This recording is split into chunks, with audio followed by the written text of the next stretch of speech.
Okay, can we start?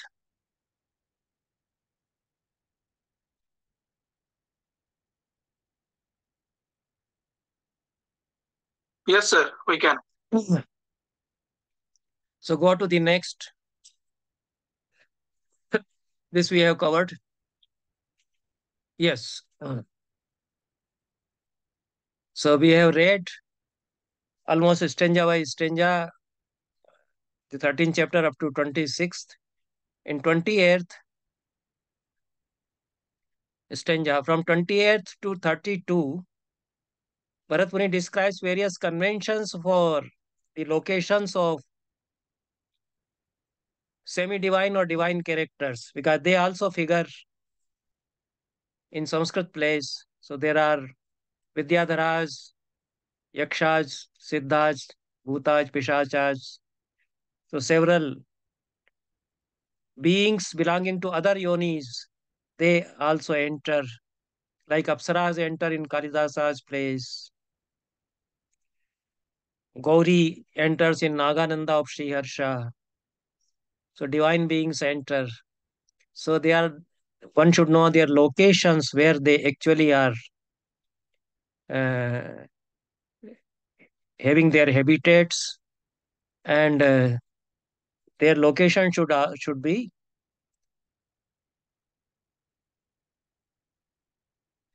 given placement in the in the Kakṣyavibhāga designed on the stage. So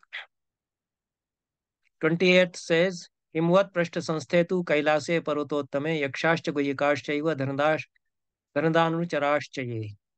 On the top of Himalaya, on the best mountain Kailasa, yakshas and guhikas, who are the servants of Dhanada or Kubera.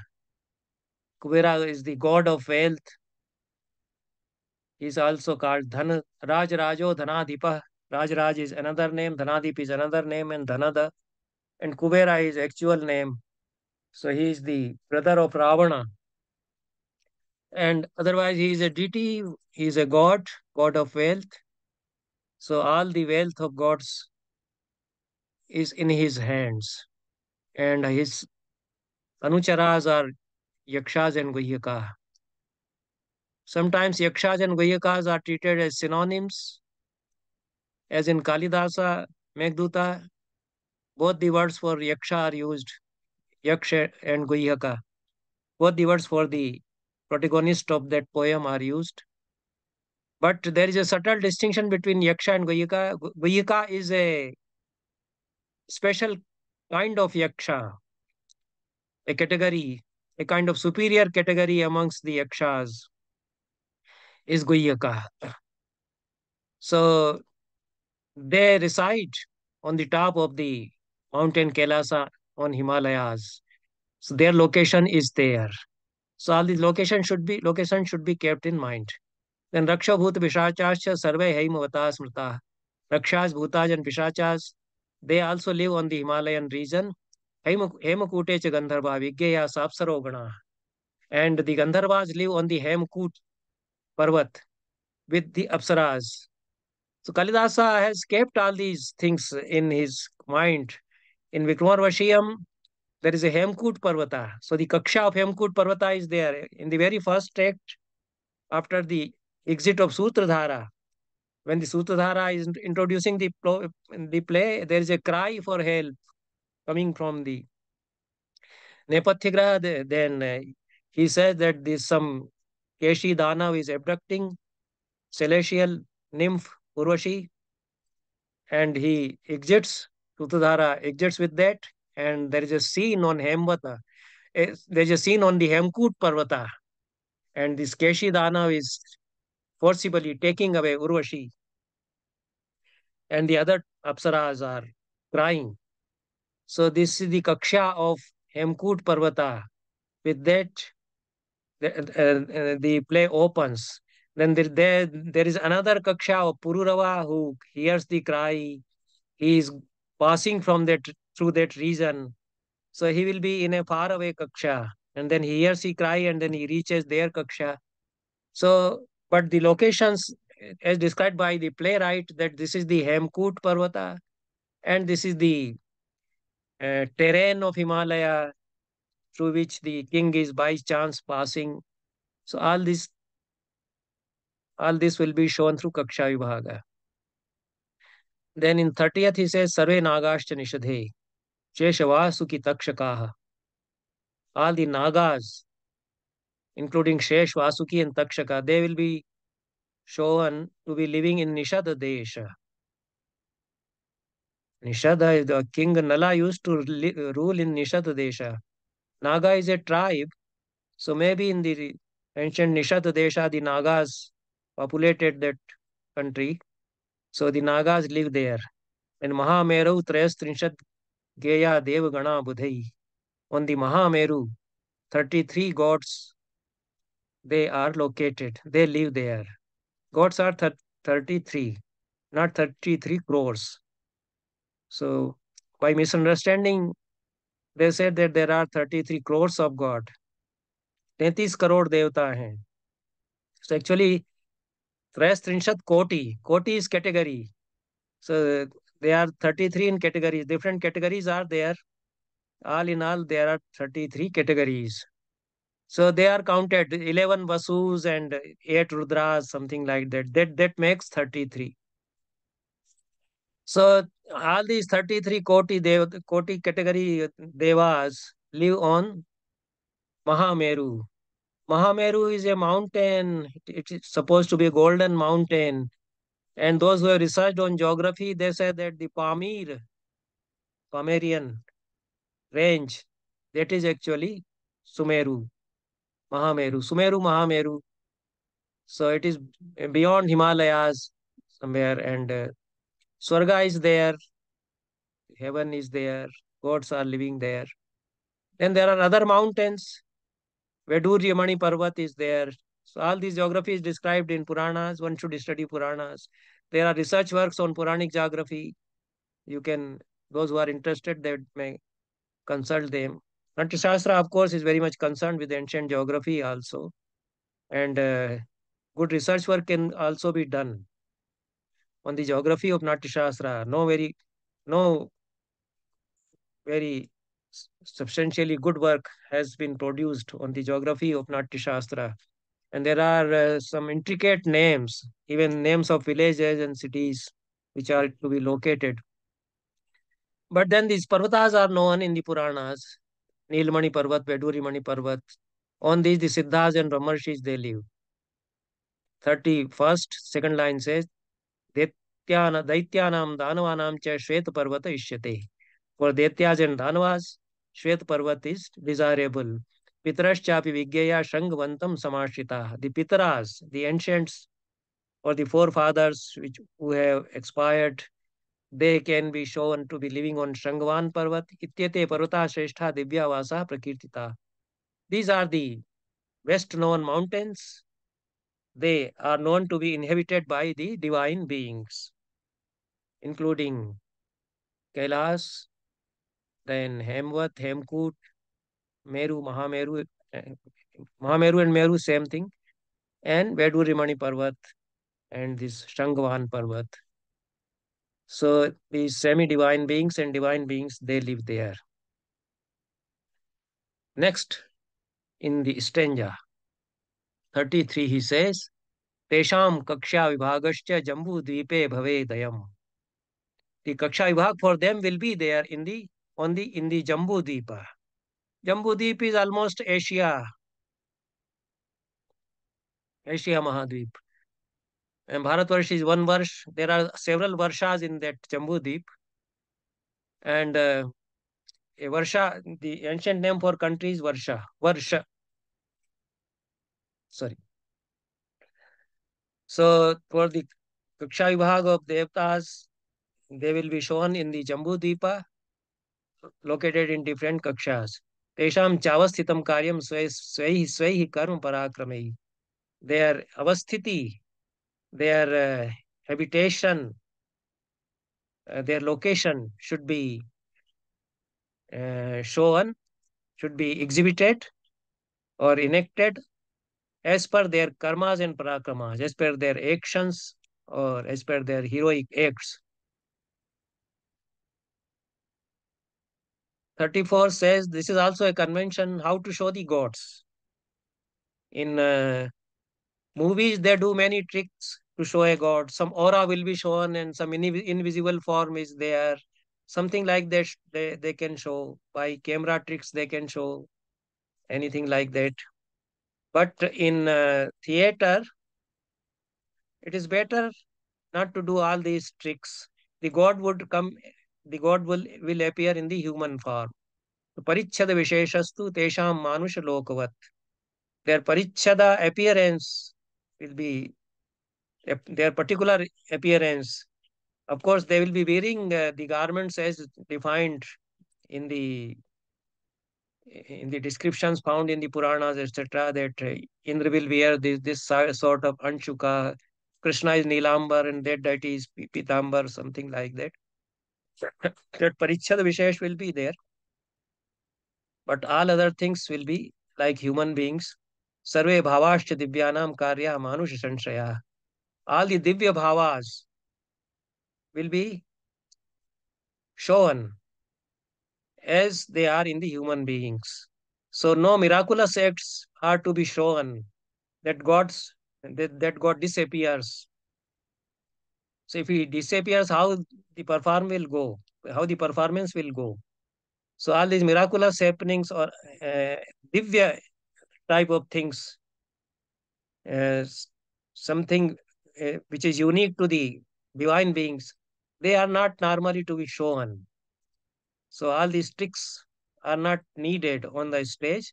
They are shown like human beings. So in the form of human beings, they should perform that way. Even the question is considered that the gods are animesha. 35th stanza says, next one. Yes. So the eyes of the gods do not flicker. Their eyelids are open always. Okay.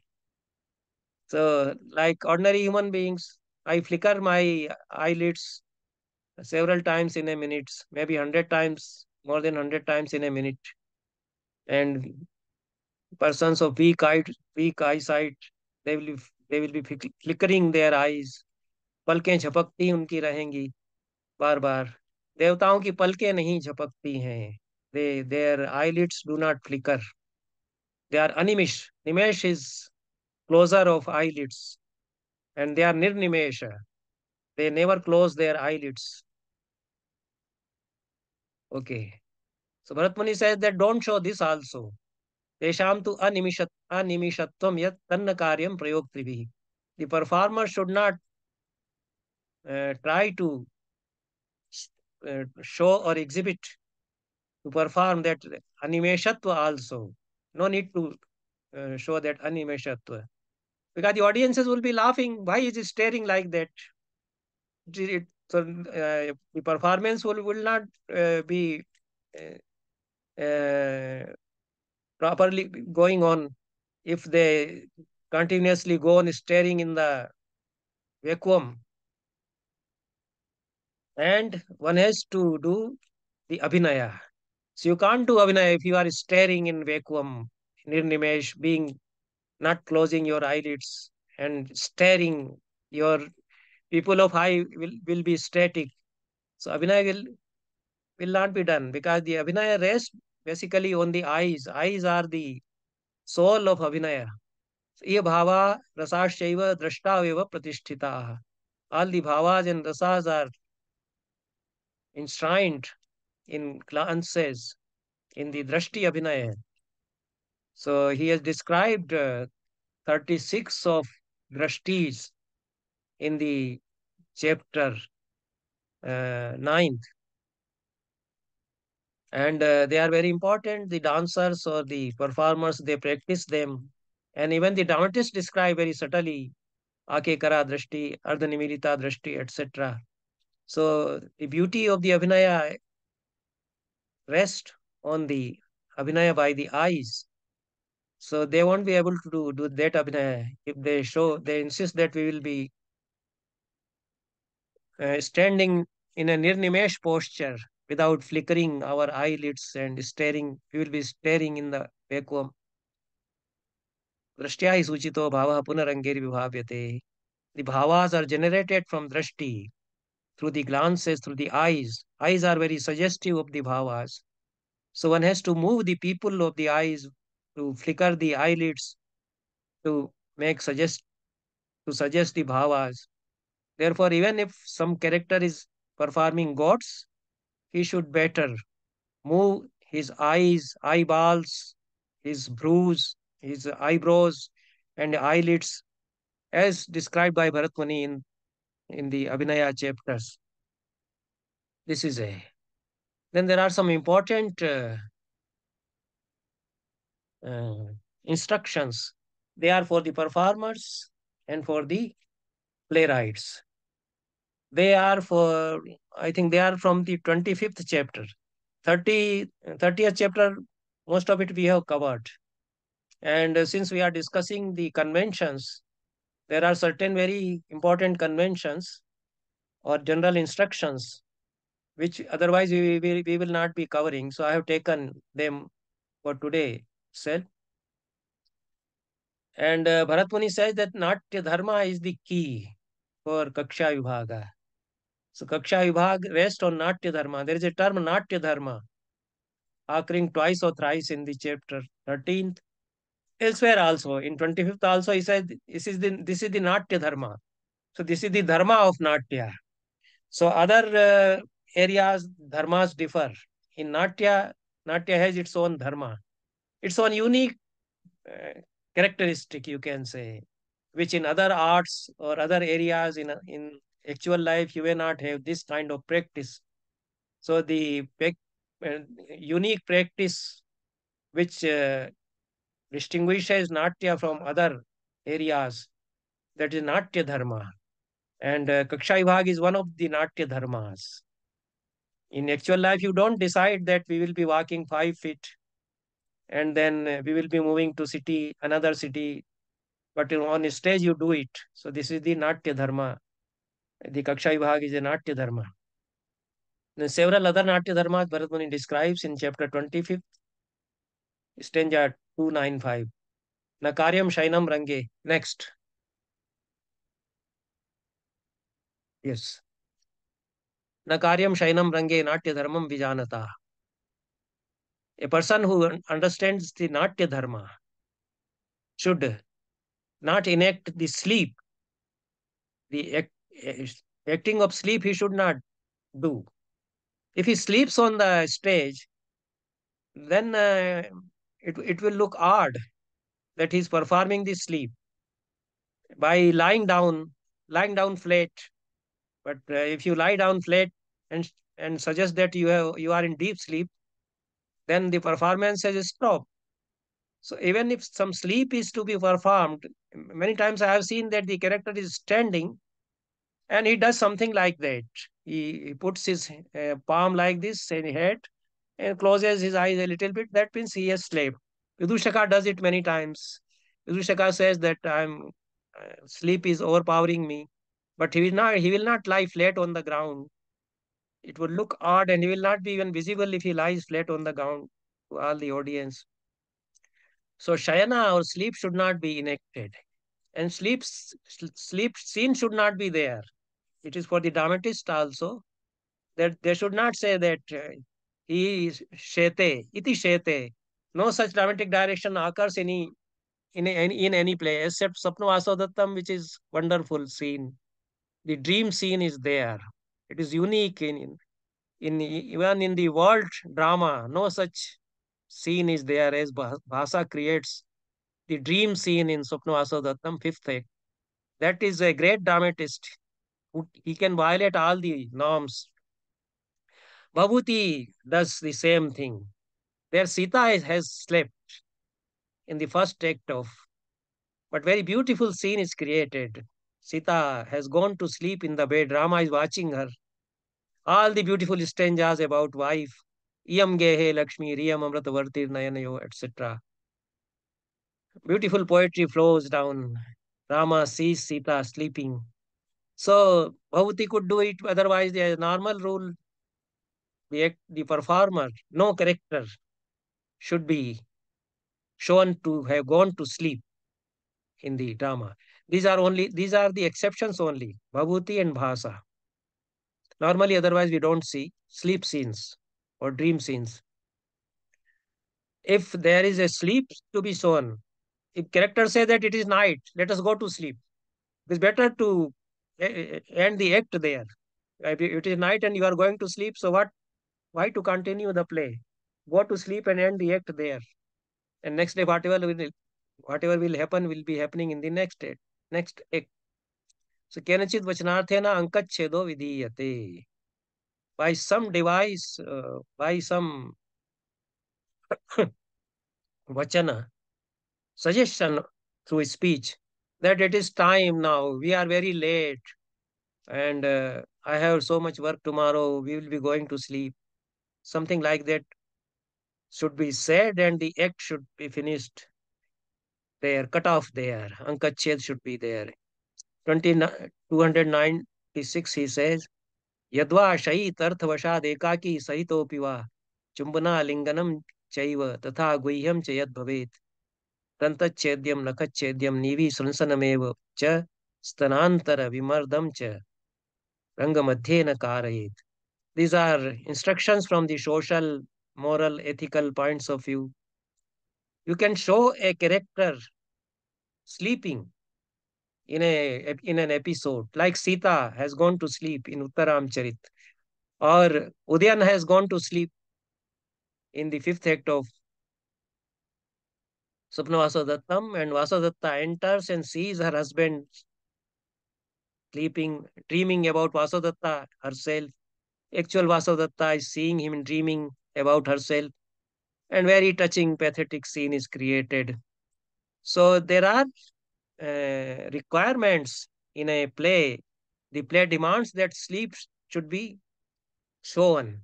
So then you can show it. So Bharat Muni makes several allowances. A lot of flexibility is there. No such hard and fast rule can be made that सोता हुआ दिखा दिया तो कोई गजब नहीं हो, अपराध नहीं हो गया, नियम भंग नहीं ऐसा माना जाएगा. It is the freedom of the artist, of the performer and playwright. If he feels that sleep scene is necessary, he can show his character sleeping. Some purpose is the arthavashat. Because of some purpose, it fulfills some purpose, then one can go to sleep. A character can go to sleep.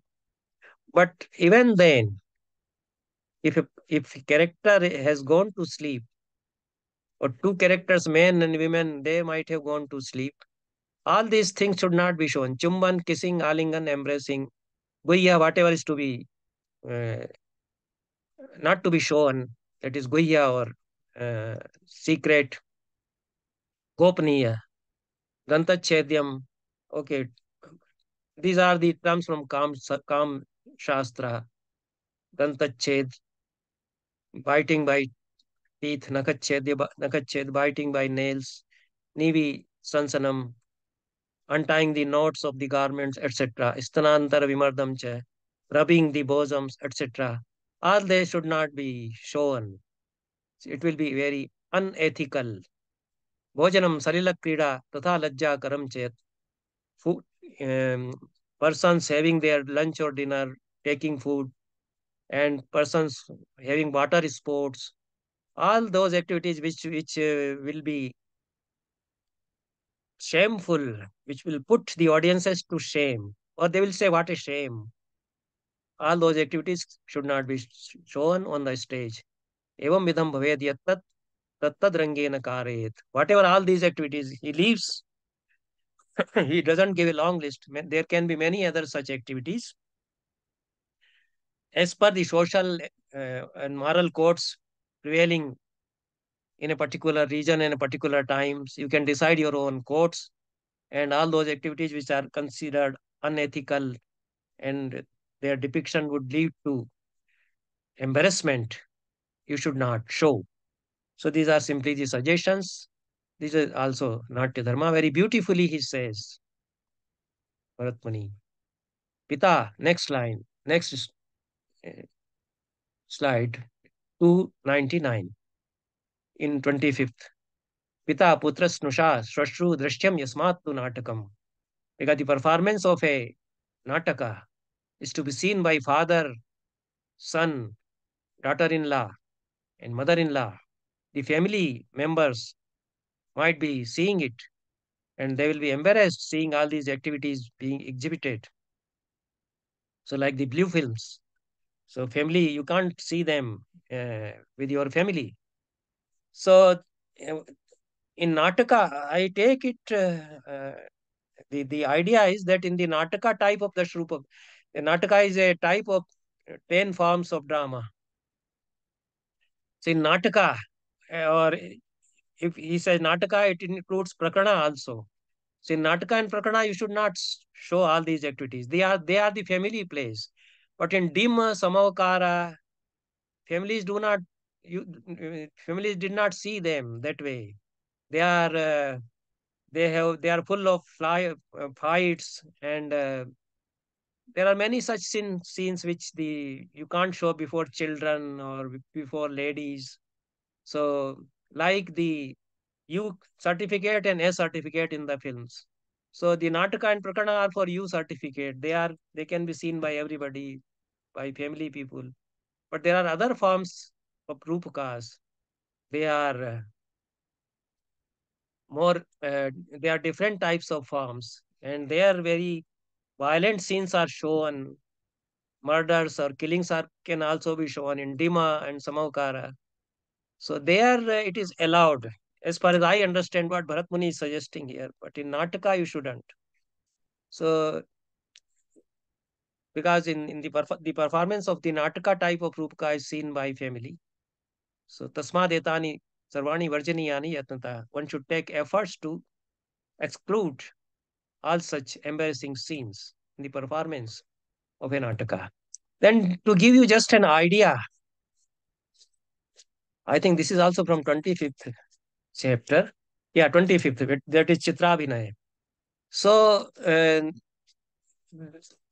the whole theater of Bharat Muni is a conventional theater. Conventional theater means the idealistic theater, that realities are not shown in a crude way, in a gross way.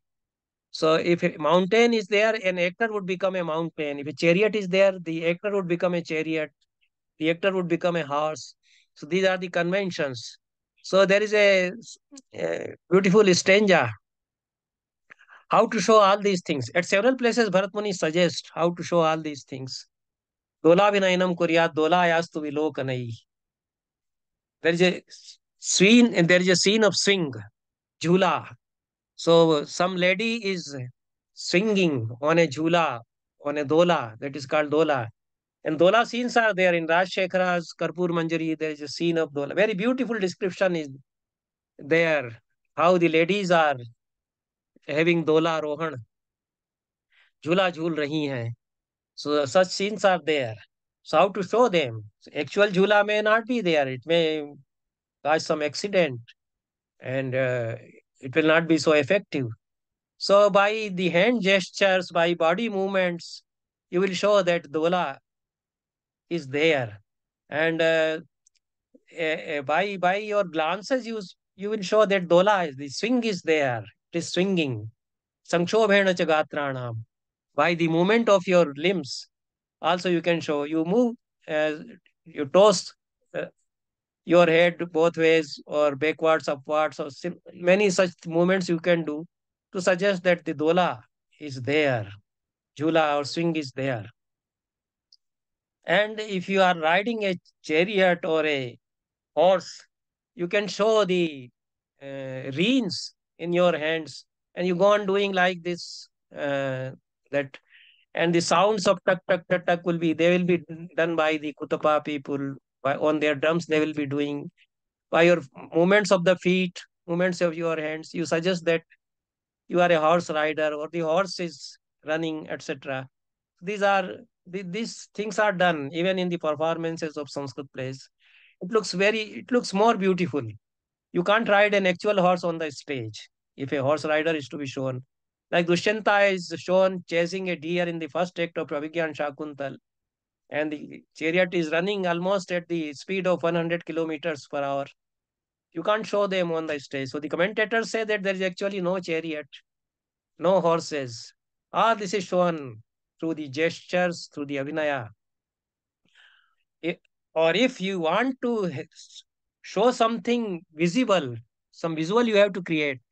So Abhinav Gupta gives an alternative that you have a painting of a chariot on a cloth, and the character performing the charioteer would be holding that cloth, that piece of cloth in both his hands, and he will be moving that cloth like this, like this. So the audiences would understand that the chariot is moving by the picture of the chariot is there. So suggestivity works in theater, in Bharta's theater. This is the idealistic way of. So all these are the conventions in performance also. Yeah. And we are running short of time. I will within 10 minutes I will finish. These are very important. These are the devices or conventions for dialogues. So these are also very important, and they are described in the 25th chapter. In other chapters also they occur. They are part of Vachik Abhinaya, of course. But you must understand them if you are studying Sanskrit plays or if you are going to perform a Sanskrit play. There are directions for Akash Vachan, for Apvaritak and Janantik, etc. So these three terms you should understand. So there is a Akash Vachana, and there is Atmagatam or Swagatam, and Apvaritak and Janantik. These four terms are there. They are special types of conversational devices. And so you must remember these names: Akash Vachan, Akash Bhashitam, Akashe. This much only is also written in their plays. Akashe, in the sky, he is talking in the sky.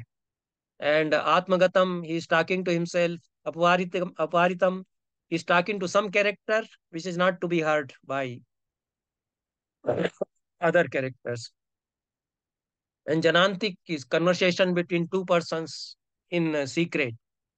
So these are the terms. Durastha bhashnam yat syad asharira nivedanam parokshantaritam vakyam akasha vachanam tutat. A character, go to the next. I have covered all this. Next to next, next. Yes. Akash Vachan, 85, then 86. These four names you should know. Akash Vachan or Akash Bhashit and Atmagatam, Swagatam also. Same thing. Apvaritam and Janantikam. These are the four categories of special conversational devices. Then he defines the Akash Vachan in 86th and 87th. Durastha Bhashnam Yatsyad Asharira Nivedanam. A person talking to a character who is far away. He is talking to somebody in the market, and on some other street, somebody is being seen by him passing. He is distanced from him, and the audiences are not supposed to see that character who is Durastha.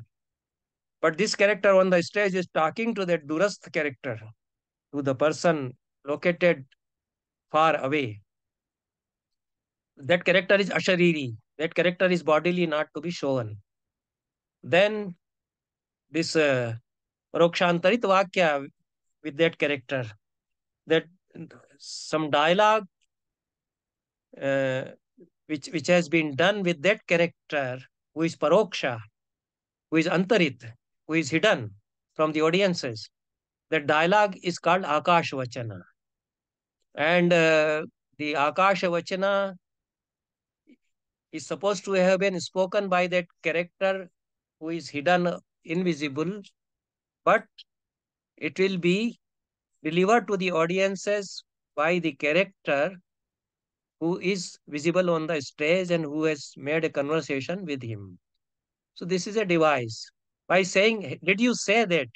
And he will repeat what that hidden character has said. This is very often done in Sanskrit plays, and there is one whole genre which runs on Akash Bhashita. The Bhana is a type of Rupaka. Most of the dialogues are created through Akash Vashita. It's a very powerful form in Sanskrit plays. Bhanas are very powerful because several characters they are shown. They are invisible. They move on, and the Vita, one character only on the stage, he continuously talks to them. Then he performs all those characters. Did you say that? And he will perform the he will deliver the dialogue which is supposed to have been spoken by that character.